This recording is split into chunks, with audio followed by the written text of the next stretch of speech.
Hello guys, in this lecture we're going to continue to learn about roots or radicals and roots, which are the same thing actually. Anyways, we're going to learn how to multiply and divide. When you multiply radicals, they have this same root. You can just put it under the same root and multiply your bases. You see, for example, you have the same root, which is the square root of a times square root of b, and that equals to square root of a times b. You have the same rule when you are dividing. So if you have a root of a divided by a root of b, that will just be a over b under the square root. And this is pretty much it that we're going to learn in this video. So now let's try some examples. So what will be square root of 5 multiplied by square root of 2? What we're going to do, we're going to combine 5 times 2 and put it under the same root. And what is 5 times 2? That is 10. So you're left with a square root of 10. Why did we jump straight away into multiplying instead of learning how to add? Because adding radicals is a lot more complicated. And you will probably use the same rule that you have here to add, but that's not how it works. I will show you later in later videos. Like, do not worry about that now. If you think like, why am I learning multiplication before I learn addition or subtraction? Because multiplication and division is easier, okay? When you multiply, you can simply combine them under the same root. Let's try the next example. Square root of 32 times square root of 8. We are going to combine them under the same root. So 32 times 8 and take square root of that. Now that I combine them, 32 times 8, I am not going to take out my calculator. And the reason for that is because I'm going to factor 32. You will see what I mean. 32 can be factored into 4 and 8. I can take square root of 4 and I can also take a square root of 8 times 8, which will just be 8, right? So you have square root of 4 times square root of 8 multiplied by 8. What is the square root of 4? That is 2, and square root of 8 times 8, 8. And 2 times 8 is 16. So 16 is your final answer. Look, when you start to multiply 32 by 8, you're going to get a very large number, and it will probably take you some time to do that by hand. And I'm not really a big fan of using calculator when you do not really have to use a calculator. Like, train your brain, come on. Let's factor 32. You would get 16 squared if you were using calculator, and that would be a big number. So why complicate it? I just like to factor it, and that's what I suggest you also do. Now I have square root of 54 divided by square root of 6. What we can do, we're just going to combine them. So 54 divided by 6, take a square root of that. What is 54 divided by 6? That is 9. Okay, so we are left with a square root of 9. And what is the square root of 9? That is 3. Are you starting to get a little bit more confident with roots or radicals, whatever? Is this pretty straightforward? Yeah, like before you write your final answer, you need to make sure that you're taking a square root, okay? If you have square root of 10, that is really not that possible to do unless you use a calculator. This will be the most precise answer. So I would just leave it like that. If you cannot take square root of a number, just leave it under the root. If you can, do it. In this example, I have square root of 48 divided by 3. Again, I'm going to divide 48 by 3 and take a square root. What is 48 divided by 3? That is 16. So you're taking square root of 16, which is 4. Let's keep practicing and add just a little extra step to make it more challenging. Here we have square root of 2 multiplied by 49 squared times square root of 2 times 5 to the 4th. What can we do? We are going to put everything under the same root and then starting to take a square root of that. So I have 2 times 49 squared times 2 times 5 to the 4th power. What am I going to do? I can multiply 2 times 2 and that will be 2 squared. And what am I going to do now? I'm just going to divide the power. 2 divide by the power of 2. 4 divide by 2.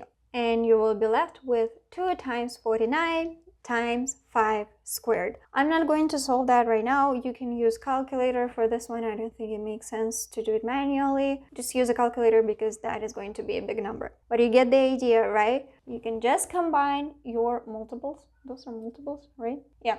You combine your multiples. And when you combine it, you're just going to add the power, right? And then square root tells you that you are going to divide the power by 2 because it's a square root, right? Okay, let's move on. Square root of 7 times 5 squared multiplied by square root of 7 times 3 to the 4th power. Again, I am going to combine. Oh, and you see what is going to happen with my 7? 7 is going to be raised to the 2nd power because you multiply by itself twice. Okay, so 7 to the 2nd power. So you have 7 squared times 5 squared times 3 to the 4th power and taking square root of that product. Instead of multiplying everything, again, I'm just going to divide my powers. So 2 divided by 2, 2 divided by 2, 4 divided by 2.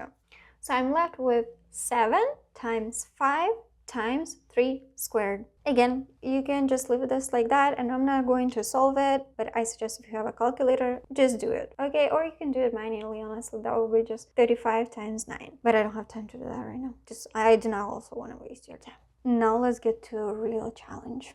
You have a square root of 66 times 110 times 15. None of these numbers are squared numbers. But look, what am I going to do? Whenever I see multiplication and division, honestly, I just start to factor. So I'm going to factor my 66, 110, and 15. So 66 factors into 11 and 6. What am I going to factor 110 into? 11 and 10. How am I going to factor 15 into 3 and 5? Now look, something very cool is happening. You can combine 11 and that will be 11 squared, but we still have 6 by itself, 10 by itself, 3 by itself, and 5 by itself. Therefore, I'm going to further factor 6 and 10. And now look at this. Now we have 2 5s. We also have 2 2s.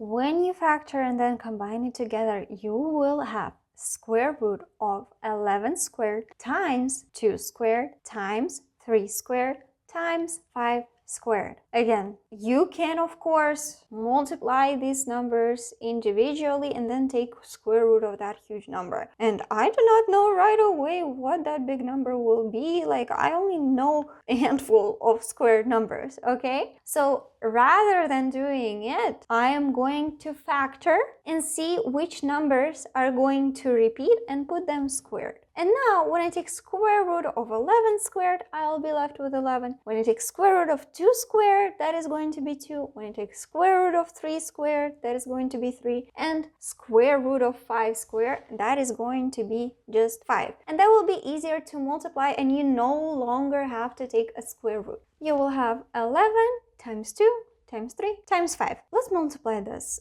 So 2 times 5 is going to be 10, and 11 times 3 is going to be 33. 33 times 10, 330.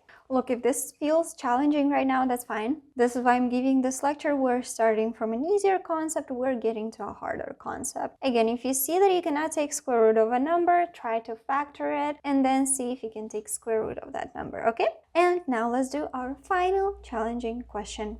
Here I have square root of 54 times 90 times 15. Instead of multiplying all these numbers together, I am going to factor it because none of these numbers is a squared number, okay? They aren't. No. How am I going to factor 54? I will factor it into 6 and 9. I'm going to factor 90 into 9 and 10. I'm going to factor 15 into 3 and 5. Let's see what number repeats. 9 repeats. So we can take 9 squared. And nothing else repeats unless we keep factoring 6 and 10. 6 factors into 2 and 3 and 10 factors into 2 and 5. And look, we can just complete the square. I think that's how it's called. And just square the numbers, whatever.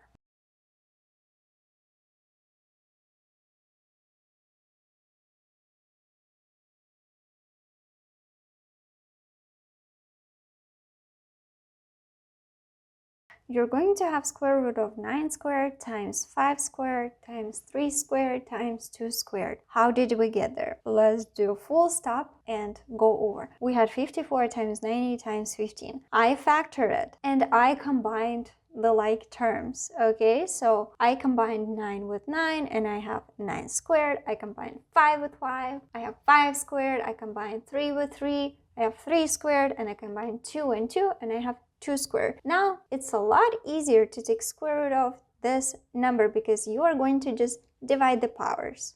So you have 9 times 5 times 3 times 2. You see, when you factor it, it's going to be a lot easier to take a square root of numbers and then multiply them, instead of first multiplying it and then figuring out how to take square root of that without a calculator. Sure, with calculator, that is easy, but we're trying to train ourselves to not use a calculator. Okay, so let's just multiply. I like to multiply 5 times 2, which is 10, and 9 times 3 is 27. 27 times 10, 270.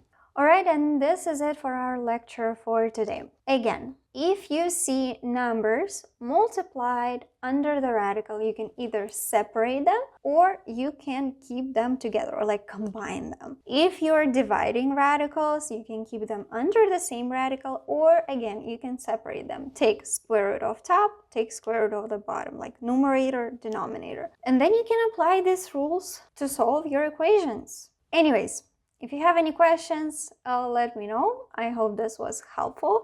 Like, subscribe, and comment, and I'll see you in the next lecture. Bye-bye.